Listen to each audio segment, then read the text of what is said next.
परम सत्कारयोग गुरु प्यारी साध संगत जी, प्यार सहित गुरु फतेह नाल सांझ पाओ अते आखो वाहिगुरु जी का खालसा वाहिगुरु जी की फतेह। अज जो असी विचार लै रहे हाँ कि असी न्यारे खालसा हाँ पुस्तक विचों ਉਹ ਸਾਹਿਬ ਸ੍ਰੀ ਗੁਰੂ ਅਰਜਨ ਦੇਵ ਮਹਾਰਾਜ ਜੀ ਦੀ 400 ਸਾਲਾ ਸ਼ਹੀਦੀ ਸ਼ਤਾਬਦੀ ਮਨਾਉਂਦਿਆਂ ਹੋਇਆਂ ਜੋ ਵਿਚਾਰ ਲਿਖੇ ਸਨ। ਪ੍ਰਗਟ ਜੋਤ ਜਗਮਗੈ ਤੇਜ ਭੂ ਮੰਡਲ ਛਾਇਓ, ਇਸ ਤੁਕ ਦਾ ਆਧਾਰ ਬਣਾ ਕੇ ਪ੍ਰਗਟ ਜੋਤ ਜਗਮਗੇ ਇਸ ਸੰਬੰਧ ਅੰਦਰ ਵਿਚਾਰ ਸਾਂਝੇ ਕੀਤੇ ਜਾ ਰਹੇ ਹਨ। ਗੁਰਬਾਣੀ ਇਸ ਧਰਤੀ ਤੇ ਰਹਿਣ ਵਾਲੇ ਜੀਵਾਂ ਲਈ ਉਚਾਰਨ ਕੀਤੀ ਗਈ ਹੈ। इस महान गुरबाणी के उपदेश नूं समझ के अपने जीवन विच ढाल के जिंदगी के महत्व नूं समझना है। पाट मथरा जी दावे नाल आख रहे हैं कि हे गुरु अर्जन पातशाह जी, तुहाडे अंदर परमात्मा की जोत प्रतख तौर ते जग रही है। इस जोत का प्रकाश सारी धरती ते छाया होया है। ਦੀਵੇ ਦਾ ਚਾਨਣ ਲੈਣ ਲਈ ਤੇਲ, ਵੱਟੀ ਤੇ ਅਗਨੀ ਦੀ ਜ਼ਰੂਰਤ ਹੈ। ਤੇਲ ਰੂੰ ਪ੍ਰਾਪਤ ਕਰਨ ਲਈ ਕਿਸਾਨ ਨੂੰ ਚੋਖੀ ਮਿਹਨਤ ਕਰਨੀ ਪੈਂਦੀ ਹੈ। ਸਰੋਂ ਤੇਲਾਂ ਨੂੰ ਕੋਲੂ ਵਿੱਚ ਪੈ ਕੇ ਆਪਣੇ ਆਪ ਨੂੰ ਖਤਮ ਕਰਾਉਣਾ ਪੈਂਦਾ ਹੈ, ਫੇਰ ਕਿਤੇ ਜਾ ਕੇ ਤੇਲ ਮਿਲਦਾ ਹੈ। ਇੰਜ ਹੀ ਕਪਾਹ ਨੂੰ ਵੇਲਿਆ ਤੇ ਪਿੰਜਿਆ ਜਾਂਦਾ ਹੈ ਤਾਂ ਜਾ ਕੇ ਰੂੰ ਦੀ ਵੱਟੀ ਬਣ ਕੇ ਦੀਵੇ ਵਿੱਚ ਪਾਈ ਜਾ ਸਕੇ। ਦੀਵੇ ਵਿੱਚ ਪਾਈ ਜਾਂਦੀ ਹੈ। ਬਲ ਦੀ ਅੱਗ ਦੁਆਰਾ ਦੀਵੇ ਨੂੰ ਜਗਾ ਕੇ ਫਿਰ ਕਿਤੇ ਜਾ ਕੇ ਚਾਨਣ ਦੀ ਪ੍ਰਾਪਤੀ ਹੁੰਦੀ ਹੈ। ਰਾਤ ਦੇ ਹਨੇਰੇ ਵਿੱਚ ਦੀਵਾ ਜਗ ਰਿਹਾ ਹੋਵੇ ਤਾਂ ਕਿਸੇ ਨੂੰ ਵੀ ਠੇਡਾ ਨਹੀਂ ਲੱਗਦਾ ਤੇ ਨਾ ਹੀ ਚੀਜ਼ਾਂ ਗਵਾਚਦੀਆਂ ਹਨ। पाठ मथरा जी आख रहे हैं कि हे गुरु अर्जन पातशाह जी, तुसी एक जग रहे दीवे दी जोत हो जिस नाल सारी सृष्टि नूं चानना हो रहा है। जिहा के वाक है प्रगट जोत जगमगै तेज भू मंडल छायो, पारस परस परस परस गुर गुरु कहायो। प्रगट जोत जगमगै तेज भू मंडल छायो, पारस परस परस परस गुर गुरु कहायो। अंदरली जोत जगन का अर्थ है आत्मक सूझ का पैदा होना, जो गुरु रामदास पातशाह जी दे चरण परसन करके प्राप्त हुई है। पारस गुरु नूं परसन योग गुरु नूं, पारस गुरु नूं ते परसन योग गुरु नूं छोह के आप गुरु तो गुरु अखवाए। सियाणियां दा एक पुख्ता ख्याल है कि जेकर मैदी या सुरमे नूं रगड़िया ना जाए जां रगड़िया जाए तां किते जाके मैदी द्वारा हथ रंगे जा सकदे हन ते सुरमा अखां विच पाउण दे काबिल हो जांदा है। हीरे नूं सुंदर बनाउण लई जौहरी उस नूं कई वार तरासदा है, जां फिर किते जाके वो किसे दी मुंदरी दा शिंगार बनदा है। गुरु अर्जन साहब जी दा जीवन गुरु अमरदास जी दी टकसाल विच घड़िया गया तां कि गुरु नानक जी दा प्रगट कीता सिद्धांत इन्हां राहीं सारे संसार विच चानण दे सके। पाट मथरा जी दे इस सवैये दी पहली तुक मस्तक धुर की गल की गई है। भाव गुरु अर्जन साहब जी का जन्म गुरु अर्जन साहब जी जन्म तो गुरु अमरदास जी की छत्र छाया हेठ पले, जिसका प्रभाव यह पिया कि उन्होंने जन्म तो ही गुरमत नूं पहचान लिया। तुकां दा मूल पाठ इस तरह है, सत रूप सत नाम सत संतोख धरियो उर, आद पुरख प्रतख लखियो अक्षर मस्तक धुर। सਦੀव काल परमात्मा दे अरबी गुण ਜਿਸ ਵਿੱਚ ਸੱਚ, ਸੰਤੋਖ, ਸੇਵਾ ਤੇ ਹਲੀਮੀ ਵਰਗੀਆਂ ਹਕੀਕਤਾਂ ਸ਼ਾਮਲ ਹਨ। ਗੁਰੂ ਜੀ ਨੇ ਜਨਮ ਤੋਂ ਹੀ ਆਪਣੇ ਨਾਨਾ ਜੀ ਅਤੇ ਮਾਤਾ ਪਿਤਾ ਜੀ ਦੇ ਪਾਸੋਂ ਮੁੱਢਲੇ ਰੂਪ ਵਿੱਚ ਸਿੱਖ ਲਈਆਂ ਸਨ। ਇਸ ਦੇ ਮੁਕਾਬਲੇ ਸਿੱਖੀ ਸਿਧਾਂਤ ਪ੍ਰਿਥੀ ਚੰਦ ਇਹਨਾਂ ਸੱਚਾਈਆਂ ਤੋਂ ਕੋਹਾਂ ਦੂਰ ਸੀ। ਕੋਹਾਂ ਦੂਰ ਹੀ ਨਹੀਂ ਸਰੇ, ਸਗੋਂ ਈਰਖਾ ਦੇ ਭਾਂਬੜ ਵਿੱਚ ਮੱਚਦੇ ਵੀ ਰਹੇ ਸਨ। ਧਰਿਓ ਔਰ ਭਾਵ ਗੁਰੂ ਅਰਜਨ ਪਾਤਸ਼ਾਹ ਜੀ ਨੇ ਦੈਵੀ ਗੁਣਾਂ ਨੂੰ ਆਪਣੇ ਹਿਰਦੇ ਵਿੱਚ ਬਿਠਾ ਲਏ ਸਨ। ਸਤ, ਸੰਤੋਖ ਹਿਰਦੇ ਵਿੱਚ ਹੀ ਧਾਰਨ ਕਰਕੇ ਹਰੀ ਨੂੰ ਆਪਣੇ ਮਨ ਵਿੱਚ ਟਿਕਾ ਲਿਆ ਸੀ। ਮਸਤਕ ਧੁਰ ਪ੍ਰਤੱਖ ਤੌਰ ਤੇ ਅਕਾਲ ਪੁਰਖ ਨੇ ਤੁਰੋਂ ਹੀ ਲਿਖ ਦਿੱਤੇ ਸਨ। ਭਾਵ ਜਨਮ ਤੋਂ ਹੀ ਆਤਮਿਕ ਸੂਝ, ਰੱਬੀ ਗੁਣ, ਸਦਾਚਾਰਕ ਕੀਮਤਾਂ ਦੇ ਅਭਿਆਸ ਵਿੱਚ ਜੁੜ ਗਏ ਸਨ। ਇਹੀ ਗੁਣ ਇੱਕ ਜੋਤ ਬਣ ਕੇ ਚਮਕੇ ਜੋ ਸਾਰੇ ਸੰਸਾਰ ਨੂੰ ਰੁਸ਼ਨਾ ਗਏ। ਇਸੇ ਹੀ ਸਵਈਏ ਦੀਆਂ ਅਖੀਰਲੀਆਂ ਤੁਕਾਂ ਵਿੱਚ ਇੱਕ ਹੋਰ ਮੁੱਦਾ ਉਠਾ ਕੇ ਭੱਟਾਂ ਨੇ ਸਾਰੇ ਸੰਸਾਰ ਨੂੰ ਸੇਧ ਲੈਣ ਦੀ ਪ੍ਰੇਰਨਾ ਦਿੱਤੀ ਹੈ। ਭੰਨ ਮਥਰਾ ਮੂੜ ਸਦਾ ਥਿਰ, ਲਾਏ ਚਿਤ ਸਨਮੁਖ ਰੋ। ਭੰਨ ਮਥਰਾ ਮੂਰਤ ਸਦਾ ਥਿਰ, ਲਾਏ ਚਿਤ ਸਨਮੁਖ ਰੋ। ਕਲਯੁਗ ਜਹਾਜ਼ ਅਰਜਨ ਗੁਰੂ ਸਗਲ ਸ੍ਰਿਸ਼ਟ ਲਗ ਭੇਤਰੋ। ਕਲਯੁਗ ਜਹਾਜ਼ ਅਰਜਨ ਗੁਰੂ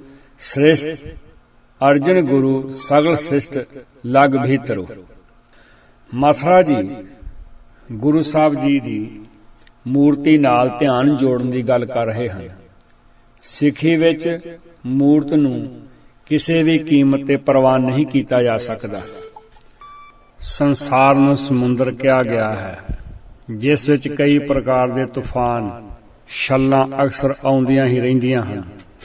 ਦੁਨੀਆ ਵਿੱਚ ਜਿੱਥੇ ਵਿਕਾਰਾਂ ਦਾ ਬੋਲਬਾਲਾ ਹੈ, ਉੱਥੇ ਪਰਿਵਾਰਾਂ ਵਿੱਚ ਬੇਇਤਫਾਕੀਆਂ, ਸਮਾਜ ਦੇ ਰੂੜੀਵਾਦੀ ਵਿਚਾਰ, ਧਰਮ ਵਿੱਚ ਫੈਲਿਆ ਕਰਮਕਾਂਡ, ਰਾਜਨੀਤਿਕ ਆਗੂਆਂ ਦੀ ਨਿੱਜ ਸਵਾਰਥਾ, ਐਸੇ ਡੂੰਘੇ ਕਸੈਲੇ ਸਮੁੰਦਰ ਨੂੰ ਪਾਰ ਕਰਨ ਲਈ ਮਜ਼ਬੂਤ ਬੇੜੇ ਜਾਂ ਕਿਸੇ ਵੱਡੇ ਸਮੁੰਦਰੀ ਜਹਾਜ਼ ਦੀ ਜ਼ਰੂਰਤ ਸੀ।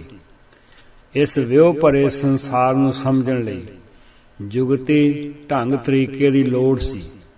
ਗੁਰੂ ਅਰਜਨ ਪਾਤਸ਼ਾਹ ਕਲਾ ਕਲੇਸ਼ ਭਰੇ ਯੁੱਗ ਦੇ ਮਹਾਨ ਜਹਾਜ਼ ਸਨ, ਜਿਸ ਵਿੱਚ ਬੈਠਿਆਂ ਸੰਸਾਰ ਸਮੁੰਦਰ ਤੋਂ ਪਾਰ ਹੀ ਨਹੀਂ ਹੋ ਸਕੀਦਾ ਸੀ, ਬਲਕਿ ਹੋਰਨਾਂ ਨੂੰ ਵੀ ਪਾਰ ਕਰ ਸਕਦਾ ਸੀ, ਜੇਕਰ ਅਸੀਂ ਸਨਮੁਖ ਰਹੀਏ ਤਾਂ। ਜੋ ਗੁਰੂ ਉਪਦੇਸ਼ ਨੂੰ ਆਪਣੀ ਸੁਰਤੀ ਵਿੱਚ ਰੱਖਣ ਦਾ ਇਸ਼ਾਰਾ ਹੈ। ਪਟ ਕਲਸਹਾਰ ਮਥੁਰਾ ਤੇ ਹਰਬੰਸ ਜੀ ਦੇ 21 ਸਵਈਏ ਗੁਰੂ ਅਰਜਨ ਪਾਤਸ਼ਾਹ ਜੀ ਦੀ ਉਪਮਾ ਵਿੱਚ ਉਚਾਰਨ ਕੀਤੇ ਗਏ ਹਨ। ਇਹਨਾਂ ਵਿੱਚ ਉਹਨਾਂ ਨੇ ਗੁਰੂ ਜੀ ਨੂੰ ਪਰਮਾਤਮਾ ਦਾ ਪ੍ਰਤੱਖ ਰੂਪ ਦੱਸਿਆ ਹੈ, ਕਿਉਂਕਿ ਗੁਰੂ ਅਰਜਨ ਸਾਹਿਬ ਜੀ ਨੇ ਰੱਬ ਜੀ ਦੇ ਜੋ ਗੁਣ ਦੱਸੇ ਹਨ, ਭੱਟ ਕਹਿੰਦੇ ਹਨ ਕਿ ਉਹ ਸਾਰੇ ਗੁਣ ਗੁਰੂ ਅਰਜਨ ਪਾਤਸ਼ਾਹ ਜੀ ਵਿੱਚੋਂ ਦੇਖੇ ਜਾ ਸਕਦੇ ਹਨ। ਪਟ ਕਲਸਹਾਰ ਨੇ ਗੁਰੂ ਅਰਜਨ ਸਾਹਿਬ ਜੀ ਦੇ ਗੁਣਾਂ ਦੀ ਵਿਚਾਰ ਕਰਦਿਆਂ ਪ੍ਰੇਮ ਤੇ ਸਹਿਜ ਦੀ ਸ਼ਰਤ ਵੀ ਰੱਖੀ ਹੈ। ਗੁਰੂ ਅਰਜਨ ਗੁਣ ਸਹਿਜ ਵਿਚਾਰਨ। ਗੁਰੂ ਸਾਹਿਬ ਜੀ ਦਾ ਅਹਿਮ ਗੁਣ ਕਿ ਉਹਨਾਂ ਨੇ ਗੁਰੂ ਨਾਨਕ ਸਾਹਿਬ ਜੀ, ਗੁਰੂ ਅੰਗਦ ਸਾਹਿਬ ਜੀ, ਗੁਰੂ ਅਮਰਦਾਸ ਜੀ ਦੇ ਉਪਦੇਸ਼ਾਂ ਨੂੰ ਪੜ੍ਹਿਆ, ਵਿਚਾਰਿਆ ਤੇ ਆਪਣੇ ਆਪ ਨੂੰ ਉਸ ਮੁਤਾਬਕ ਢਾਲ ਲਿਆ। ਗੁਰੂ ਰਾਮਦਾਸ ਜੀ ਦੇ ਘਰ ਜਿੱਥੇ ਸਰੀਰ ਦੇ ਤਲ ਤੇ ਜਨਮ ਹੋਇਆ ਹੈ, ਉੱਥੇ ਆਤਮਿਕ ਸੂਝ ਦਾ ਜਨਮ ਹੋਇਆ, ਜੋ ਉੱਤਮ ਪਦ ਦੀ ਲਖਾਇਕ ਹੈ। ਪ੍ਰਿਥੀ ਚੰਦ ਤੇ ਮਹਾਦੇਵ ਜੀ ਦਾ ਜਨਮ ਵੀ ਗੁਰੂ ਰਾਮਦਾਸ ਜੀ ਦੇ ਘਰ ਹੋਇਆ ਹੀ ਹੈ, ਪਰ ਉਹਨਾਂ ਵਿੱਚ ਆਤਮਿਕ ਸੂਝ ਦੀ ਕਮੀ ਸਾਰੇ ਇਤਿਹਾਸ ਵਿੱਚ ਅੱਖ ਦੇ ਤੀਲੇ ਵਾਂਗ ਰੜਕਦੀ ਹੈ। ਭੱਟ ਜੀ ਦਾ ਪਿਆਰਾ ਵਾਕ ਹੈ। ਗੁਰੂ ਨਾਨਕ ਅੰਗਦ ਅਮਰ ਲਾਖ ਉੱਤਮ ਪਦ ਪਾਇਓ। ਗੁਰ ਅਰਜੁਨ ਘਰ ਗੁਰ ਰਾਮਦਾਸ ਭਗਤ ਉੱਤਰ ਆਇਓ। ਗੁਰ ਨਾਨਕ ਅੰਗਦ ਅਮਰ ਲਾਗ ਉੱਤਮ ਪਦ ਪਾਇਓ। ਗੁਰ ਅਰਜੁਨ ਘਰ ਗੁਰ ਰਾਮਦਾਸ ਭਗਤ ਉੱਤਰ ਆਇਓ। ਗੁਰੂ ਅਰਜਨ ਪਾਤਸ਼ਾਹ ਜੀ ਦੇ ਸਾਹਮਣੇ ਗੁਰੂ ਨਾਨਕ ਸਾਹਿਬ ਜੀ ਤੋਂ ਲੈ ਕੇ ਗੁਰੂ ਅਮਰਦਾਸ ਜੀ ਤੱਕ ਦਾ ਇਤਿਹਾਸ, ਗੁਰਮਤਿ ਫਿਲਾਸਫੀ, ਗੁਰੂ ਰਾਮਦਾਸ ਜੀ ਦੇ ਪ੍ਰਚਾਰ ਢੰਗ ਤਰੀਕੇ ਤੇ ਸਮੇਂ ਦੇ ਹਾਲਾਤ ਸਾਹਮਣੇ ਸਨ। ਭੱਟ ਕਹਿੰਦੇ ਹਨ ਕਿ ਹੇ ਗੁਰੂ ਅਰਜਨ, ਤੁਸਾਂ ਨੇ ਗੁਰੂ ਨਾਨਕ, ਗੁਰੂ ਅੰਗਦ ਤੇ ਗੁਰੂ ਅਮਰਦਾਸ ਜੀ ਨੂੰ ਚੰਗੀ ਤਰ੍ਹਾਂ ਸਮਝਿਆ, ਪੜ੍ਹਿਆ, ਵਿਚਾਰਿਆ ਤੇ ਆਪਣੇ ਆਪ ਉੱਤੇ ਹੰਢਾਇਆ। ਹੰਢਾਉਂਦਿਆਂ ਇੱਕ ਉੱਚਤਮ ਪਦਵੀ ਨੂੰ ਹਾਸਲ ਕੀਤਾ ਜੋ ਸਮਾਜਿਕ, ਧਾਰਮਿਕ, ਰਾਜਨੀਤਿਕ ਉਚਾਈਆਂ ਤੋਂ ਉੱਪਰ ਦੀ ਹੋ ਨਿਬੜੀ। ਗੁਰੂ ਨਾਨਕ, ਗੁਰੂ ਅੰਗਦ, ਗੁਰੂ ਅਮਰਲਾਗ ਭਾਵ ਗੁਰੂ ਨਾਨਕ ਅੰਗਦ ਅਮਰਲਾਗ ਉੱਤਮ ਪਦ ਪਾਇਓ। ਸਰੀਰਕ ਜਨਮ ਦੇ ਨਾਲ ਗੁਰੂ ਰਾਮਦਾਸ ਜੀ ਦੀ ਚਰਨ ਛੋਹ ਸਦਕਾ ਆਤਮਿਕ ਜਨਮ ਵੀ ਹੋਇਆ। ਭਗਤ ਉੱਤਰ ਆਇਓ ਗੁਰਮਤਿ ਦਾ ਇੱਕ ਵੱਡਮੁੱਲਾ ਸਿਧਾਂਤ, ਸਾਧ ਸੰਗਤ ਭਇਓ ਜਨਮ ਪ੍ਰਾਪਤ। ਇਹਨਾਂ ਦੋਹਾਂ ਤੋਕਾਂ ਦਾ ਅਰਥ ਗੁਰੂ ਅਰਜਨ ਸਾਹਿਬ ਜੀ ਨੇ ਗੁਰੂ ਨਾਨਕ ਸਾਹਿਬ ਜੀ ਦੇ ਸਕੂਲ ਵਿੱਚੋਂ ਭਗਤੀ ਸ਼ਕਤੀ ਦੇ ਗੁਣਾਂ ਨੂੰ ਗ੍ਰਹਿਣ ਕਰਦਿਆਂ ਇੱਕ ਪਦਵੀ ਹਾਸਲ ਕਰ ਲਈ। ਭਗਤ ਦੀ ਪਰਿਭਾਸ਼ਾ ਕਰਦਿਆਂ ਬਾਬਾ ਫਰੀਦ ਜੀ ਦੇ ਸ਼ਲੋਕਾਂ ਵਿੱਚੋਂ ਦੇਖੀ ਜਾ ਸਕਦੀ ਹੈ। ਮਤ ਹੁੰਦੇ ਹੋਏ ਇਆਣਾ, ਤਾਣ ਹੁੰਦੇ ਹੋਏ ਨਿਤਾਣਾ, ਅਣ ਹੁੰਦੇ ਆਪ ਵੰਡਾਏ, ਕੋਈ ਐਸਾ ਭਗਤ ਸਦਾਏ। ਸ਼ਲੋਕ ਫਰੀਦ ਜੀ ਦੇ ਪੰਨਾ 1384। ਭਗਤ ਦੇ ਮਨ ਵਿੱਚ ਪੂਰਨ ਖੜਾਓ ਰਹਿੰਦਾ ਹੈ ਕਿਉਂਕਿ ਉਹ ਪ੍ਰਮਾਤਮਾ ਦੇ ਸਦੀਵ ਕਾਲ ਗੁਣਾਂ ਨਾਲ ਜੁੜਿਆ ਹੁੰਦਾ ਹੈ। ਗੁਰੂ ਅਰਜਨ ਪਾਤਸ਼ਾਹ ਜੀ ਨੇ ਮੁਕੰਮਲ ਤੌਰ ਤੇ ਪਹਿਲੇ ਹੋਏ ਗੁਰੂਆਂ ਦੇ ਉਪਦੇਸ਼ਾਂ ਨੂੰ ਆਪਣੇ ਮਨ ਵਿੱਚ ਚੰਗੀ ਤਰ੍ਹਾਂ ਵਸਾਇਆ। ਸੰਤੋਖ ਨੂੰ ਆਪਣੇ ਆਪ ਵਿੱਚ ਪਰੋ ਕੇ ਨਾਮ ਦੇ ਗੁਣਾਂ ਨੂੰ ਪੱਕਾ ਕਰ ਲਿਆ। ਪਿਆਰਾ ਗੁਰਵਾਕ ਹੈ, ਵਡਭਾਗੀ ਉਨਮਾਨਿਓ, ਅਰਿਦ ਸ਼ਬਦ ਬਸਾਇਓ, ਮਨ ਮਾਨਕ ਸੰਤੋਖਿਓ, ਗੁਰਨਾਮ ਦ੍ਰਿੜਾਇਓ। ਵਡਭਾਗੀ ਉਨਮਾਨਿਓ, ਅਰਿਦ ਸ਼ਬਦ ਬਸਾਇਓ, ਮਨ ਮਾਨਕ ਸੰਤੋਖਿਓ, ਗੁਰਨਾਮ ਦ੍ਰਿੜਾਇਓ। ਸੂਰਜ ਚੜ੍ਹਨ ਨਾਲ ਹਨੇਰੇ ਦਾ ਖਾਤਮਾ ਹੀ ਨਹੀਂ ਹੁੰਦਾ, ਸਗੋਂ ਚੀਜ਼ਾਂ ਦੀ ਚੰਗੀ ਤਰ੍ਹਾਂ ਪਹਿਚਾਣ ਹੋ ਜਾਂਦੀ ਹੈ। ਇੰਝ ਹੀ ਗੁਰੂ ਅਰਜਨ ਪਾਤਸ਼ਾਹ ਜੀ ਦਾ ਸਮਾਂ ਅਜਿਹਾ ਸੀ ਜਦੋਂ ਗਿਆਨ ਦਾ ਸੂਰਜ ਪੂਰੀ ਤਰ੍ਹਾਂ ਚੜ੍ਹ ਚੁੱਕਿਆ ਸੀ, ਕਿਉਂਕਿ ਇਸ ਦੀ ਨੀਂਹ ਗੁਰੂ ਨਾਨਕ ਸਾਹਿਬ ਜੀ ਨੇ ਸੱਚ ਦੇ ਆਧਾਰ ਤੇ ਰੱਖੀ ਸੀ। ਸੱਚ ਦੇ ਸਮੇਂ ਦਾ ਨਾਂ ਸਤਿਯੁਗ ਰੱਖਿਆ ਜਾਂਦਾ ਹੈ। ਇਸ ਨੂੰ ਸਮਝਣ ਲਈ ਦੋ ਤੁਕਾਂ ਦੀ ਵਿਚਾਰ ਕਰਨੀ ਲਾਜ਼ਮੀ ਬਣ ਜਾਂਦੀ ਹੈ। ਜਨਕ ਰਾਜ ਵਰਤਾਇਆ ਸਤਿਯੁਗ ਅਲੀਣਾ, ਗੁਰ ਨਾਨਕ ਸੱਚ ਨੀਵ ਸਾਜ, ਸਤਿਗੁਰ ਸੰਗ ਲੀਣਾ। ਹੁਣ ਤੱਕ ਦੀ ਵਿਚਾਰ ਤੋਂ ਮੁੱਖ ਤੌਰ ਤੇ ਸਦਾ ਬਹਾਰ ਵਾਲੇ ਗੁਣ ਜਿਵੇਂ ਕਿ ਧਰਮ, ਧੀਰਜ, ਗਿਆਨ, ਸੱਚ, ਸੰਤੋਖ ਤੇ ਨਿਮਰਤਾ ਨਿਖਰ ਕੇ ਸਾਡੇ ਸਾਹਮਣੇ ਆਏ ਹਨ। ਇਹਨਾਂ ਗੁਣਾਂ ਨੂੰ ਛੱਡਣ ਨਾਲ ਮਨੁੱਖ ਦੀ ਆਤਮਿਕ ਮੌਤ ਸਮਝੀ ਜਾਂਦੀ ਹੈ। ਇਹਨਾਂ ਨੂੰ ਧਾਰਨ ਕਰਨ ਵਾਲਾ ਆਤਮਿਕ ਜੀਵਨ ਜਿਉਂਦਾ ਹੈ। ਪਰਮਾਤਮਾ ਦੇ ਸਦਾ ਰਹਿਣ ਵਾਲੇ ਇਹ ਗੁਣ ਕਦੇ ਵੀ ਨਹੀਂ ਮਰਦੇ। ਗਿਆਨ ਨੂੰ ਛੱਡਿਆਂ ਕਰਮ ਕਾਂਡ ਦੀ ਦੁਨੀਆ ਦਾ ਧਾਰਨੀ ਹੁੰਦਾ ਹੈ, ਜਦ ਕਿ ਸੰਤੋਖ ਵਰਗੀਆਂ ਹਕੀਕਤਾਂ ਤੋਂ ਮੂੰਹ ਮੋੜਿਆਂ ਲੋਭ, ਲਾਲਚ ਵਰਗੀਆਂ ਜੂਨਾਂ ਵਿੱਚ ਪੈਣਾ ਪੈਂਦਾ ਹੈ। ਸੱਚ ਨੂੰ ਤਲਾਂਜਲੀ ਦਿੱਤਿਆਂ ਝੂਠ ਦੀ ਜੂਨ ਮੂੰਹ ਅੱਡੀ ਖੜੀ ਸਾਡੇ ਸਾਹਮਣੇ ਦਿਖਾਈ ਦੇਵੇਗੀ। ਨਿਮਰਤਾ ਦਾ ਤਿਆਗ ਕਰਦਿਆਂ ਕ੍ਰੋਧ ਦਾ ਜੀਵਨ ਅਗੜਾਈ ਲੈਣ ਲੱਗ ਪੈਂਦਾ ਹੈ। ਪਰਮਾਤਮਾ ਜੂਨਾਂ ਵਿੱਚ ਨਹੀਂ ਆਉਂਦਾ, ਭਾਵ ਉਸ ਦੇ ਸਦਾ ਰਹਿਣ ਵਾਲੇ ਗੁਣ ਜਨਮ ਮਰਨ ਤੋਂ ਰਹਿਤ ਹਨ। ਸਰੀਰ ਦੇ ਜਨਮ ਮਰਨ ਦੀ ਗੱਲ ਨਹੀਂ ਕੀਤੀ ਜਾ ਸਕਦੀ। ਇਹ ਤੇ ਆਤਮਿਕ ਮੌਤ ਦੀ ਗੱਲ ਸਮਝਾਈ ਜਾ ਰਹੀ ਹੈ। ਗੁਰੂ ਨਾਨਕ ਦਾ ਫਲਸਫਾ ਇਹਨਾਂ ਹਕੀਕਤਾਂ ਦੇ ਆਧਾਰ ਤੇ ਹੀ ਕਾਇਮ ਹੋਇਆ ਹੈ। ਆਖਾਂ ਜੀਵਾਂ ਵਿਸਰੈ ਮਰ ਜਾਉ, ਪਰਮਾਤਮਾ ਜੂਨਾਂ ਵਿੱਚ ਨਹੀਂ ਆਉਂਦਾ। ਸਾਹਿਬਾਂ ਦਾ ਵਾਕ ਹੈ, ਸਗਲ ਅਪਰਾਧ ਦੇਹ ਲਾਰੋਨੀ, ਸੋ ਮੁਖ ਜਲੋਂ ਜਿਤ ਕਹੇ ਠਾਕੁਰ ਜੋਨੀ। ਸਗਲ ਅਪਰਾਧ ਦੇਹ ਲਾਰੋਨੀ, ਸੋ ਮੁਖ ਜਲੋਂ ਜਿਤ ਕਹੇ ਠਾਕੁਰ ਜੋਨੀ। ਭੈਰੋਂ ਮਹੱਲਾ ਪੰਜਵਾਂ, ਪੰਨਾ 1136। ਸੱਚ ਤੇ ਉਸਾਰੀ ਗਈ ਨੀਂਹ ਕਦੇ ਮਰਦੀ ਨਹੀਂ ਹੈ।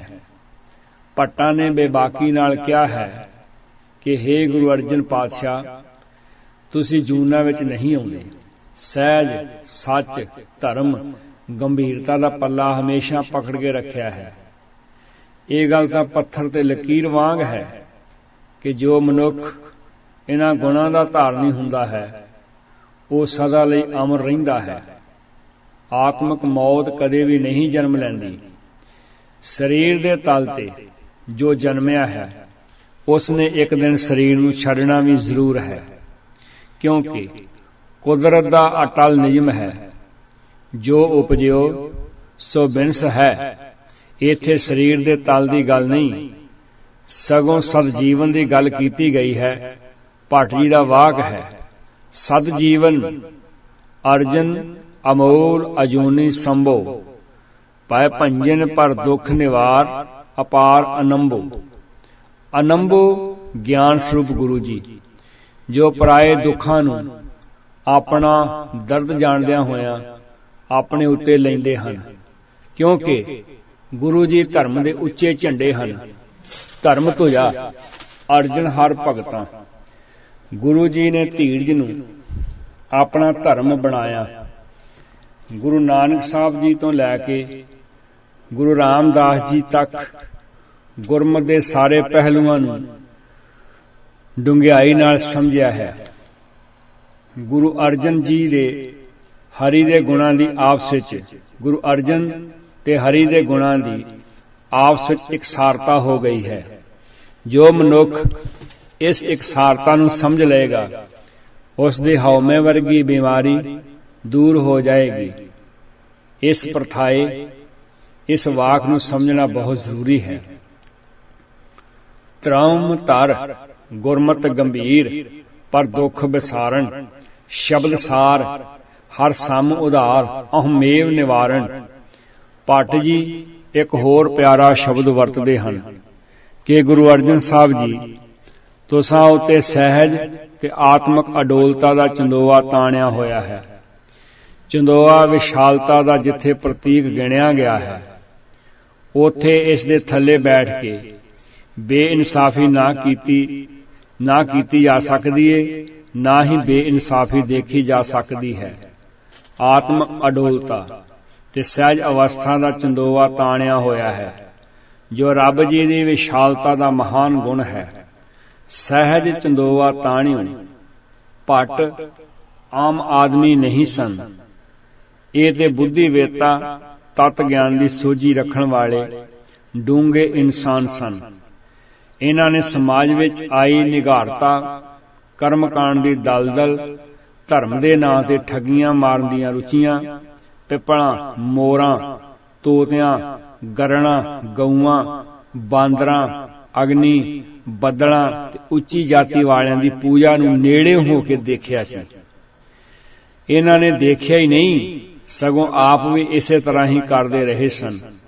ਵੱਡਿਆਂ ਦੀ ਵੱਡਾਪਣ ਇਸੇ ਵਿੱਚ ਹੁੰਦੀ ਹੈ ਕਿ ਜਦੋਂ ਉਹਨਾਂ ਨੂੰ ਸਮਝ ਆ ਜਾਂਦੀ ਹੈ, ਉਹ ਉਸੇ ਵੇਲੇ ਹੀ ਪੁਰਾਣੀਆਂ ਗਲਤੀਆਂ ਨੂੰ ਤੁਰੰਤ ਸਵੀਕਾਰ ਕਰਦਿਆਂ ਸੁਧਾਰ ਲੈਂਦੇ ਹਨ।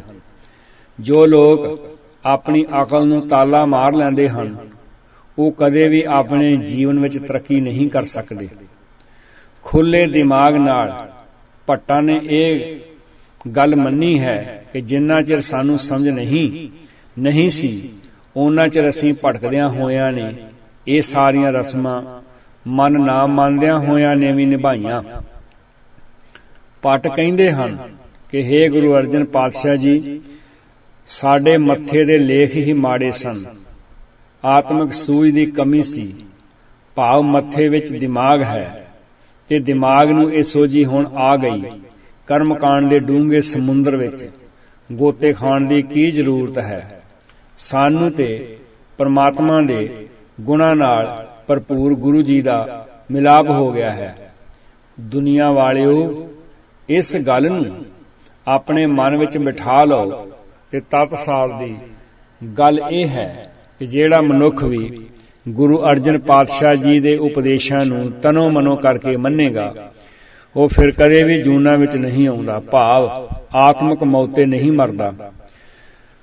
ਉਹ अणख वाली जिंदगी आप जिउंदा ਏ ते होरनां नूं भी इस रस्ते दे तुरन दी प्रेरणा दिंदा ਏ। भट्ट जी दा प्यारा वाक है, जब लो नहीं भाग लिलार उदय, तब लो भरमते फिरते बहु धायो। कल घोर समुद्र में बूढ़ थे, कबहू मिट है नहीं रे पछुतायो। तत् विचार यह मथुरा जग तारन को अवतार बनायो। जपियो जिन अर्जुन देव गुरु, फिर संकट जोन गर्भ न आयो। मन बचन ते कर्म करके रब जी दे गुण जो धरती आकाश ते इकसारता नाल व्याप रहे ने, गुरु पातशाह जी ने उन्हां नूं अपनी जिंदगी दा हिस्सा बना लिया है। सानू परमात्मा ते गुरु अर्जन जी विच कुछ भी भेद नहीं लगदा, कुछ भी अंतर नहीं लगदा। भन मथुरा कछ भेद नहीं, गुरु अर्जन प्रतख हर। भट्ट एक गल बार बार आख रहे हन कि हे गुरु अर्जन पातशाह जी, तुहाडे पास 4 गुरु साहबान जी दा अमोलक खजाना है। मिल नानक अंगद अमर गुर, गुरु रामदास हर पै गऊं, ते परमात्मा ने तुहानू आप ये तख्त दिता है। भाव गुरबाणी उपदेशां ते जो खरे उतरे, उस नूं इस दी प्राप्ति हुई है, क्योंकि इस तख्त लई गुरु नानक साहब जी ने जो विधि विधान तैयार कीता सी, ਉਹ ਗੁਰੂ ਜੋਤ ਸਿਧਾਂਤ ਤੇ ਨਿਰਮਲ ਜੁਗਤ ਦਾ ਸੀ। ਹਰ ਸਿੰਘਾਸਨ ਦਿਓ ਸ੍ਰੀ ਗੁਰ ਤੋਂ ਬਿਠਾਇਓ, ਅਤੇ ਛਤਰ ਸਿੰਘਾਸਨ ਪਿਰਥਮੀ ਗੁਰੂ ਅਰਜਨ ਕੋ ਦੇ ਆਇਓ। ਭੱਟ ਜੀ ਨੇ ਮਨੁੱਖਤਾ ਨੂੰ ਗੂੜਾ ਉਪਦੇਸ਼ ਕਰਦਿਆਂ ਸੁਚੇਤ ਕੀਤਾ ਹੈ ਕਿ ਸੰਸਾਰੀ ਲੋਕੋ, ਆਪਣੇ ਜੀਵਨ ਵਿੱਚੋਂ गुरु अर्जन पातशाह जी दे उपदेशां नूं ना विसारिया जी। एक बार जे गड्डी लीहों लै जाए तां फिर लीह ते चढ़नी बहुत मुश्किल हुंदी है। गुरु साहब जी दे हिरदे विच मुकम्मल ब्रह्म दा निवास, भाव रब्बी गुणां नाल भरपूर हन। इह पद्धत ते मत चूकें रे मन, बेद बभेद ना जान बियो। इह पद्धत ते मत चूकें रे मन, बेद बभेद न जान बियो। प्रतश हृदय गुरु अर्जुन कै, हर पूर्ण ब्रह्म निवास लियो। प्रतश हृदय गुरु अर्जुन कै, हर पूर्ण ब्रह्म निवास लियो।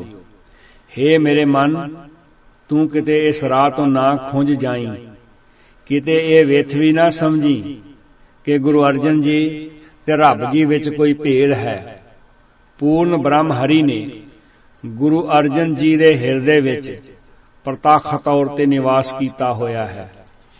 गुरुआं दी बाणी दे नाल भगतां दी बाणी दा खजाना भी गुरु साहब जी दे पास मौजूद सी। इस लई उन्हां ने अपने मुढ़ले जीवन विच उन्हां बुलंदियां नूं छोया जिस दी समय नूं बहुत जरूरत सी। जन्म तो ही गुरमत दे गूढ़े फलसफे नूं पछाण लिया।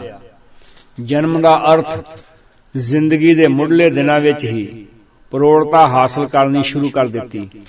श्री चंद, लक्ष्मीदास, दातू ते मोहन वर्गे गुरु पुत होने के नाते भी गुरमत नाल डूंगी सांझ नहीं पा सके। सगों कईयां ने वखरे वखरे रस्ते चलाउण दी बचकाना कोशिश भी की। बचपने संबंधी भट्ट जी का बड़ा कमाल दा वाक है, तैं जन्मत गुरमत ब्रह्म पछानियो। गुरमत दी लोह विच ਬ੍ਰਹਮ ਦੀ ਪਛਾਣ ਕੀਤੀ ਤੇ ਗੁਰੂ ਅਰਜਨ ਸਾਹਿਬ ਜੀ ਦੇ ਰੂਪ ਵਿੱਚ ਇੱਕ ਉਹ ਜੋਤ, ਉਹ ਪਹਿਚਾਣ ਪ੍ਰਗਟ ਹੋਈ ਜਿਸ ਦੀਆਂ ਕਿਰਨਾਂ ਨੇ ਸਾਰੇ ਸੰਸਾਰ ਵਿੱਚ ਚਾਨਣ ਕੀਤਾ। ਉਹ ਕਿਹੜੇ ਕਿਹੜੇ ਚਾਨਣ ਹਨ? ਲਾਹੌਰ ਸ਼ਹਿਰ ਵਿੱਚ ਪਏ ਕਾਲ ਸਦਕਾ ਬਿਮਾਰੀਆਂ ਪੈ ਗਈਆਂ। ਗੁਰੂ ਸਾਹਿਬ ਜੀ ਨੇ ਹੱਥੀਂ ਸੇਵਾ ਕਰਦਿਆਂ ਦੁਖੀਆਂ ਦਾ ਦਰਦ ਵੰਡਾਇਆ। ਗੁਰੂ ਸਾਹਿਬ ਜੀ ਨੇ ਲੋਕ ਸੇਵਾ ਤੋਂ, ਗੁਰੂ ਸਾਹਿਬ ਜੀ ਦੀ ਲੋਕ ਸੇਵਾ ਤੋਂ ਪ੍ਰਭਾਵਿਤ ਹੋ ਕੇ ਅਕਬਰ ਬਾਦਸ਼ਾਹ ਨੇ ਕਿਰਸਾਨਾਂ ਦਾ ਮਾਲੀਆ ਮੁਆਫ ਕਰ ਦਿੱਤਾ। ਸੋਕੇ ਦੀ ਸਥਿਤੀ ਨਾਲ ਨਿਪਟਦਿਆਂ ਹੋਇਆਂ ਕਿਰਸਾਨਾਂ ਲਈ ਅੰਮ੍ਰਿਤਸਰ ਸ਼ਹਿਰ ਦੇ ਨੇੜੇ 6 ਮਾਲਾਂ ਵਾਲਾ ਖੂਹ ਲਗਾ ਕੇ ਪਾਣੀ ਦਿੱਤਾ। ਪਾਣੀ ਦੀ ਲੋੜ ਨੂੰ ਮਹਿਸੂਸ ਕਰਦਿਆਂ ਥਾਂ ਪੁਰ ਥਾਂ ਖੂਹਾਂ, ਤਲਾਬਾਂ ਦੀ ਖੁਦਵਾਈ ਕਰਵਾਈ। ਮਾਝੇ ਵਿੱਚ ਕੋੜ ਦੀ ਬਿਮਾਰੀ ਫੈਲੀ ਹੋਈ ਸੀ, ਜਿਸ ਵੱਲ ਧਿਆਨ ਦਿੰਦਿਆਂ ਤਰਨ ਤਾਰਨ ਵਿਖੇ ਪਹਿਲਾ ਕੋੜੀ ਘਰ ਬਣਾਇਆ ਤੇ ਨਾਲ ਹੀ ਇਹ ਕਿਹਾ ਕਿ ਇਹਨਾਂ ਨੂੰ ਕੋੜੀ ਸ਼ਬਦ ਦੇ ਨਾਲ ਨਹੀਂ ਬੁਲਾਉਣਾ, ਕਿਉਂਕਿ ਇਹ ਵੀ ਸਮਾਜ ਦਾ ਇੱਕ ਅੰਗ ਹਨ। ਇਸ ਲਈ ਕੋੜੀ ਸ਼ਬਦ ਦੀ ਥਾਂ ਤੇ ਇਹਨਾਂ ਨੂੰ ਨਿਮਾਣੇ ਸ਼ਬਦ ਨਾਲ ਬੁਲਾਇਆ ਜਾਏ। ਚੇਚਕ ਦੀ ਬਿਮਾਰੀ ਦਾ ਸ਼ਿਕਾਰ ਹੋਏ ਲੋਕਾਂ ਨੂੰ ਸਮਝਾਇਆ ਕਿ ਸੀਤਲਾ ਦੇ ਮੰਦਰਾਂ ਵਿੱਚ ਮੱਥਾ ਟੇਕਣ ਨਾਲ ਚੇਚਕ ਦੀ ਬਿਮਾਰੀ ਦੂਰ ਨਹੀਂ ਹੋ ਸਕਦੀ, ਜਿੰਨਾ ਚਿਰ ਇਸ ਦਾ ਸਹੀ ਇਲਾਜ ਨਹੀਂ ਕਰਾਇਆ ਜਾਂਦਾ। ਗੁਰੂ ਅਰਜਨ ਪਾਤਸ਼ਾਹ ਜੀ ਦੇ ਸੱਚ ਦਾ ਪ੍ਰਕਾਸ਼ ਦੂਰ ਦੂਰ ਤੱਕ ਫੈਲਿਆ। ਨਾਨਕ ਦੇ ਘਰ ਦੀ ਹਮੇਸ਼ਾ ਇਹ ਵਡਿਆਈ ਰਹੀ ਹੈ ਕਿ ਇਹ ਸੱਚ, ਪ੍ਰੇਮ, ਅਣਖ ਤੇ ਮਨੁੱਖੀ ਆਜ਼ਾਦੀ ਦਾ ਰਾਖਾ ਰਿਹਾ ਹੈ। ਹਰ ਪ੍ਰਕਾਰ ਦੀ ਗੁਲਾਮੀ ਦੇ ਬੰਧਨਾਂ ਤੋਂ ਮੁਕਤ ਕਰਾਉਣ ਲਈ ਗੁਰੂ ਸਾਹਿਬ ਜੀ ਨੇ ਅਮਨ ਤੇ ਸ਼ਾਂਤਮਈ ਢੰਗ ਨਾਲ ਤਰੀਕੇ ਨੂੰ ਹੀ ਤਰਜੀਹ ਦਿੱਤੀ ਹੈ। ਗੁਰੂ ਨਾਨਕ ਸਾਹਿਬ ਜੀ ਦੇ ਫਲਸਫੇ ਨੂੰ ਗੁਰਮਤਿ ਵਿੱਚ ਕਿਹਾ ਗਿਆ ਹੈ। ਗੁਰੂ ਨਾਨਕ ਪਾਤਸ਼ਾਹ ਜੀ ਦੇ ਫਲਸਫੇ ਨੂੰ ਗੁਰਮਤਿ ਕਿਹਾ ਗਿਆ ਹੈ, ਅਧਿਆਤਮਕਵਾਦ ਕਿਹਾ ਗਿਆ ਹੈ।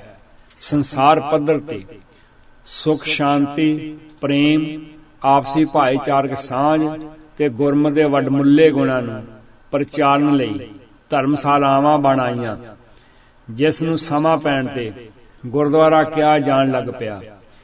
ਗੁਰੂ ਰਾਮਦਾਸ ਜੀ ਨੇ ਆਰਥਿਕ ਪੱਖ ਨੂੰ ਸਮਝਦਿਆਂ ਹੋਇਆਂ ਕਈ ਕਿਸਮ ਦੇ ਕਿਰਤੀਆਂ ਨੂੰ ਅੰਮ੍ਰਿਤਸਰ ਸ਼ਹਿਰ ਲਿਆ ਕੇ ਵਸਾਇਆ। ਗੁਰੂ ਅਰਜਨ ਪਾਤਸ਼ਾਹ ਜੀ ਨੇ ਰੂਹ ਦੀ ਖੁਰਾਕ ਲਈ ਵਿਸ਼ਾਲ ਧਰਮਸਾਲ ਬਣਾਈ, ਜਿਸ ਦਾ ਨਾਮ ਦਰਬਾਰ ਸਾਹਿਬ ਰੱਖਿਆ ਤੇ ਹੌਲੀ ਹੌਲੀ ਫਿਰ ਹਰਿਮੰਦਰ ਸਾਹਿਬ ਦੇ ਨਾਮ ਵਿੱਚ ਤਬਦੀਲ ਹੋ ਗਿਆ। ਦਰਅਸਲ ਇਹ ਇੱਕ ਵਿਸ਼ਾਲ ਧਰਮਸਾਲ ਦਰਬਾਰ ਸਾਹਿਬ ਦੇ ਨਾਂ ਨਾਲ ਮਸ਼ਹੂਰ ਹੋਈ, ਫਿਰ ਹੌਲੀ ਹੌਲੀ ਹਰਿਮੰਦਰ ਸਾਹਿਬ ਦੇ ਨਾਂ ਨਾਲ ਮਸ਼ਹੂਰ ਹੋ ਗਿਆ। ਸਾਰੇ ਸੰਸਾਰ ਨੂੰ ਮਾਨਵਤਾ ਦਾ ਸੁਨੇਹਾ ਦੇਣ ਲਈ ਸਰਬ ਸਾਂਝਾ ਗ੍ਰੰਥ ਤਿਆਰ ਕਰਵਾਇਆ, ਜੋ ਜ਼ਾਤ ਪਾਤ, ਊਚ ਨੀਚ, ਰੰਗ ਨਸਲ ਦੀਆਂ ਸੀਮਾਵਾਂ ਨੂੰ ਤੋੜਦਾ ਹੈ। ਇਹ ਇੱਕ ਐਸਾ ਸੂਰਜ ਹੈ ਜਿੱਥੇ ਸਾਰੀ ਦੁਨੀਆ ਆਤਮਿਕ ਸੂਝ ਦਾ ਚਾਨਣ ਲੈ ਸਕਦੀ ਹੈ। ਪ੍ਰਗਟ ਜੋ ਜਗਮਗੈ ਸਾਰੇ ਹੀ ਸੰਸਾਰ ਵਿੱਚ ਇੱਕ ਅਮਰ ਸਿਧਾਂਤ ਜਗਮਗਾ ਰਿਹਾ ਹੈ। ਨਾ ਕੋ ਬੈਰੀ ਨਹੀਂ ਬਿਗਾਨਾ, ਸਗਲ ਸੰਗ ਹਮ ਕੋ ਬਨਿਆਈ। ਆਪਸੀ ਧੜੇਬੰਦੀ, ਭਾਈਚਾਰਕ ਦੁਸ਼ਮਣੀਆਂ ਤੇ ਮੁਲਕਾਂ ਦੀ ਨਫ਼ਰਤ ਨੂੰ ਖਤਮ ਕਰਨ ਦਾ ਸੱਦਾ ਦਿੰਦਾ ਹੈ। ਗੁਰੂ ਗ੍ਰੰਥ ਦਾ ਸੁਨੇਹਾ ਦੇ ਕੇ ਸੰਸਾਰ ਵਿੱਚ ਰਹਿੰਦਿਆਂ ਰੱਬੀ ਗੁਣਾਂ ਨੂੰ ਅਪਣਾਇਆ ਨਿਰੰਕਾਰ ਨਾਲ ਇੱਕ ਮਿਕਤਾ ਹੋ ਸਕਦੀ ਹੈ। ਰਾਜ ਦੀ ਚਾਹਨਾ, ਧਨ ਦੀ ਪ੍ਰਬਲਤਾ ਦੇ ਮਗਰ ਭੱਜਣ ਤੋਂ ਸੁਚੇਤ ਕਰਦਿਆਂ ਤ੍ਰਿਸ਼ਨਾ ਦੀ ਬਲ ਰਹੀ ਅੱਗ ਨੂੰ ਸ਼ਾਂਤ ਕਰਨ ਦਾ ਗੁਣਾਂ ਦੀ ਵਿਚਾਰ ਕਰਕੇ ਬੁਨਿਆਦੀ ਨੁਕਤੇ ਵੱਲ ਧਿਆਨ ਦਿਵਾਇਆ ਗਿਆ ਹੈ। ਨਹਿ ਤ੍ਰਿਪਤਾਨੇ ਰਾਜ ਜੋਬਨ, ਧਨ ਬਹੁਰ ਬਹੁਰ ਫਿਰ ਧਾਇਆ। ਨਹਿ ਤ੍ਰਿਪਤਾਨੋ ਰਾਜ ਜੋਬਨ, ਧਨ ਬਹੁਰ ਬਹੁਰ ਫਿਰ ਧਾਇਆ। ਸੁਖ ਪਾਇਆ ਤ੍ਰਿਸ਼ਨਾ ਸਭ ਬੂਝ ਹੈ, ਸ਼ਾਂਤ ਪਾਈ ਗੁਣ ਗਾਇਆ। ਕਾਨੜਾ ਮਹੱਲਾ ਪੰਜਵਾਂ, ਪੰਨਾ 1300। ਪਰਮਾਤਮਾ ਦੀ ਜੋਤ ਗੁਰੂ ਅਰਜਨ ਸਾਹਿਬ ਜੀ ਦੇ ਜੀਵਨ ਵਿੱਚੋਂ ਸਦੀਵ ਕਾਲ ਗੁਣਾ ਕਰਕੇ ਪ੍ਰਗਟ ਹੋਈ। ਸੱਚ ਦੀ ਨੀਂਹ ਪੱਕੀ ਕਰਨ ਲਈ ਆਪ ਜੀ ਨੇ ਸ਼ਹਾਦਤ ਦਾ ਜਾਮ ਪੀਤਾ। ਸ਼ਹਾਦਤ ਦਾ ਆਖਰੀ ਅਰਥ ਹੈ ਗਵਾਹੀ ਦੇਣੀ, ਸਾਖੀ ਭਰਨਾ।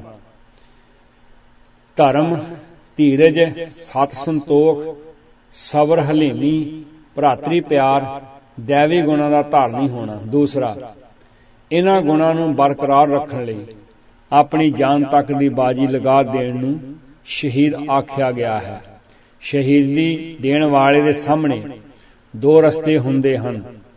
ਇੱਕ ਤੇ ਸਮੇਂ ਦੀ ਸਰਕਾਰ ਨਾਲ ਸਮਝੌਤਾ ਕਰਕੇ ਮੌਤ ਕੋਲੋਂ ਬਚਿਆ ਜਾ ਸਕਦਾ ਹੈ ਤੇ ਜੀਵਨ ਭਰ ਲਈ ਸਰੀਰਕ ਸੁੱਖ ਆਰਾਮ ਪ੍ਰਾਪਤ ਕੀਤੇ ਜਾ ਸਕਦੇ ਹਨ। ਦੂਸਰਾ ਰਸਤਾ ਸਿਧਾਂਤ ਦੇ ਖਾਤਰ ਗਰੀਬ ਜਨਤਾ ਦੇ ਹੱਕਾਂ ਲਈ ਬੇਇਨਸਾਫੀ ਦੇ ਵਿਰੋਧ ਵਿੱਚ ਤੇ ਨਿਆਂ ਦੀ ਪ੍ਰਾਪਤੀ ਲਈ ਸ਼ਹਾਦਤ ਦਾ ਜਾਮ ਪੀਣ ਨੂੰ ਅਮਰ ਸ਼ਹੀਦ ਆਖਿਆ ਗਿਆ ਹੈ। ਸਰਕਾਰਾਂ ਤੇ ਪੁਜਾਰੀ ਜਮਾਤ ਹਮੇਸ਼ਾ ਹੀ ਲੋਕਾਂ ਨੂੰ ਆਪਣੀ ਲੁੱਟ ਦਾ ਸ਼ਿਕਾਰ ਬਣਾਉਣ ਵਿੱਚ ਰੁੱਝੀਆਂ ਰਹਿੰਦੀਆਂ ਹਨ।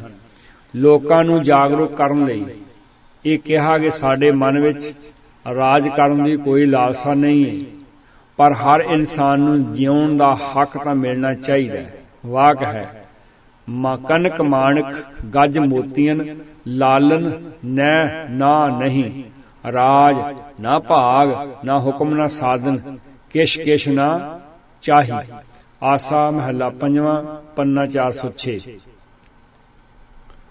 ਪ੍ਰਗਟ ਜੋ ਜਗਮਗੈ, ਹਲੇਮੀ ਰਾਜ ਦੀ ਸਥਾਪਨਾ ਤੇ ਖਾਲੀ ਹਿਰਦਿਆਂ ਨੂੰ ਨਾਮ ਰੰਗ ਵਿੱਚ ਭਰਦੀ ਹੈ। ਆਪਣਾ ਸੁੱਖ ਛੱਡ ਕੇ ਦੂਸਰਿਆਂ ਦਾ ਦੁੱਖ ਵੰਡਾਉਣ ਦਾ ਹੈ। ਗੁਰ ਪਰਚੈ ਪ੍ਰਵਾਨ, ਰਾਜ ਮੈਂ ਜੋ ਕਮਾਊਂ, ਧਨ ਧਨ ਗੁਰ ਧਨ ਅਭਰਸਰ ਸੋਭਰ ਪ੍ਰਭਾਊਂ। ਸਮੁੱਚੇ ਤੌਰ ਤੇ ਗੁਰੂ ਅਰਜਨ ਪਾਤਸ਼ਾਹ ਜੀ ਨੇ ਆਪਣੇ ਖੂਨ ਦੀ ਸ਼ਹਾਦਤ ਦੇ ਕੇ ਜਿੱਥੇ ਸਿੱਖੀ ਦੇ ਬੂਟੇ ਨੂੰ ਸਿੰਜਿਆ ਹੈ, ਉਥੇ ਪੁਰ ਅਮਨ ਰਹਿ ਕੇ ਭਿਆਨਕ ਤੇ ਦਿਲ ਕੰਬਾਊ ਤਸੀਹਾਂ ਵਿੱਚ ਰਹਿੰਦਿਆਂ ਦ੍ਰਿੜਤਾ ਤੇ ਸੂਰਮਗਤੀ ਦਾ ਸਬੂਤ ਦਿੱਤਾ ਹੈ। ਪਰ ਹਕੂਮਤ ਤੇ ਤੰਗ ਦਿਲ ਪੁਜਾਰੀਆਂ ਨਾਲ ਕਦਾਚਿਤ ਸਮਝੌਤਾ ਨਹੀਂ ਕੀਤਾ। ਗੁਰੂ ਸਾਹਿਬ ਜੀ ਦੀ ਸ਼ਹਾਦਤ ਸਾਡੇ ਇਤਿਹਾਸ ਦੀ ਹੀ ਨਹੀਂ, ਸਗੋਂ ਸੰਸਾਰ ਭਰ ਦੇ ਇਤਿਹਾਸ ਦਾ ਬੇਮਿਸਾਲ ਅਤੇ ਲਾਸਾਨੀ ਕਾਰਨਾਮਾ ਹੈ। ਭੁੱਖਾ ਪਿਆਸਾ ਰੱਖ ਕੇ ਦੇਗ ਵਿੱਚ ਉਬਾਲ ਕੇ ਤਪਦੀ ਤਵੀ ਤੇ ਬਿਠਾ ਕੇ ਅੱਗ ਵਾਂਗ ਬਲਦੀ ਰੇਤ ਸਰੀਰ ਤੇ ਪਾ ਕੇ ਫਿਰ ਰਾਵੀ ਦੇ ਠੰਡੇ ਪਾਣੀ ਵਿੱਚ ਛਾਲਿਆਂ ਨਾਲ ਫਿੱਸੇ ਸਰੀਰ ਨੂੰ ਡੁਬੋ ਕੇ 4-5 ਦਿਨਾਂ ਦੇ ਲੰਬੇ ਅਰਸੇ ਤੱਕ ਦਰਦਨਾਕ ਤੇ ਖੌਫਨਾਕ ਤਸੀਹੇ ਦਿੱਤੇ ਗਏ। ਇਹ ਸਾਰੇ ਤਸੀਹੇ ਦਿਲ ਕੰਬਾਊ ਤੇ ਭਿਆਨਕ ਸਨ। ਸਤਿਗੁਰ ਪਾਤਸ਼ਾਹ ਜੀ ਵੱਲੋਂ ਦਿਖਾਈ ਗਈ ਦ੍ਰਿੜਤਾ ਤੇ ਅਡੋਲਤਾ ਵੀ ਸੰਸਾਰ ਨੂੰ ਹੈਰਾਨ ਕਰਨ ਵਾਲੀ ਸੀ। ਗੁਰੂ ਸਾਹਿਬ ਜੀ ਦੀ ਇਸ ਸ਼ਹਾਦਤ ਸਦਕਾ ਗੁਰੂ ਨਾਨਕ ਸਾਹਿਬ ਜੀ ਦੇ ਉਪਦੇਸ਼ਾਂ ਦਾ ਝੰਡਾ ਸਾਰੇ ਸੰਸਾਰ ਤੇ ਝੁੱਲਿਆ। ਇਸ ਮਹਾਨ ਕਾਰਨਾਮੇ ਸਦਕਾ ਭਾਣਾ ਮਿੱਠਾ ਮੰਨਣ ਦਾ ਜਜ਼ਬਾ ਇੰਨਾ ਵਧਿਆ ਕਿ ਸਿੱਖਾਂ ਨੇ ਫਿਰ ਕਦੇ ਰੱਬ ਜੀ ਨੂੰ ਅਲਾਂਭਾ ਨਹੀਂ ਦਿੱਤਾ। ਸੱਚ ਦੇ ਆਧਾਰਿਤ ਕੌਮ ਨੂੰ ਜਥੇਬੰਦ ਕੀਤਾ। ਕਮਜ਼ੋਰਾਂ ਨੂੰ ਲਿਤਾੜਿਆ ਜਾਂਦਾ ਦੇਖ ਕੇ ਸਿੱਖਾਂ ਦੇ ਜਜ਼ਬੇ ਜਾਗ ਪਏ। ਪ੍ਰਗਟ ਜੋਤ ਜਗਮਗੇ ਦਾ ਚਾਨਣ ਅੱਜ ਵੀ ਸਾਰੇ ਸੰਸਾਰ ਨੂੰ ਮਿਲ ਰਿਹਾ ਹੈ। ਜਿੱਥੇ ਆਦਰਸ਼ਕ ਮਨੁੱਖ ਧਰਮ ਤੇ ਜਿਉਂਦੇ ਜਾਗਦੇ ਸਮਾਜ ਦੀ ਘਾਟ ਘੜੀਂਦੀ ਦਿਸਦੀ ਹੈ। ਪ੍ਰਗਟ ਜੋਤ ਜਗਮਗੈ ਤੇਜ ਭੂਮੰਡਲ ਛਾਇਓ। ਸਾਹਿਬ ਸ੍ਰੀ ਗੁਰੂ ਅਰਜਨ ਪਾਤਸ਼ਾਹ ਜੀ ਦੀ ਸ਼ਹਾਦਤ ਮਨੁੱਖਤਾ ਦੇ ਇਤਿਹਾਸ ਵਿੱਚ ਇੱਕ ਅਹਿਮ ਕੜੀ ਹੈ, ਜਿਨ੍ਹਾਂ ਨੇ ਆਪਣੇ ਸਰੀਰ ਦੀ ਕੁਰਬਾਨੀ ਦੇ ਕੇ ਕੌਮ ਨੂੰ ਜਿਉਂਦਿਆਂ ਕੀਤਾ ਅਤੇ ਮੁਲਕ ਦੀ ਆਜ਼ਾਦੀ ਦਾ ਇੱਕ ਰਾਹ ਜਿਹੜਾ ਹੈ ਉਹ ਖੋਲ ਦਿੱਤਾ। ਭੁੱਲਾਂ ਚੁੱਕਾਂ ਦੀ ਖਿਮਾ ਪਿਆਰਿਓ, ਪਿਆਰ ਸਹਿਤ ਗੁਰੂ ਫਤਿਹ ਨਾਲ ਸਾਂਝ ਪਾਓ ਅਤੇ ਆਖੋ ਵਾਹਿਗੁਰੂ ਜੀ ਕਾ ਖਾਲਸਾ ਵਾਹਿਗੁਰੂ ਜੀ ਕੀ ਫਤਿਹ।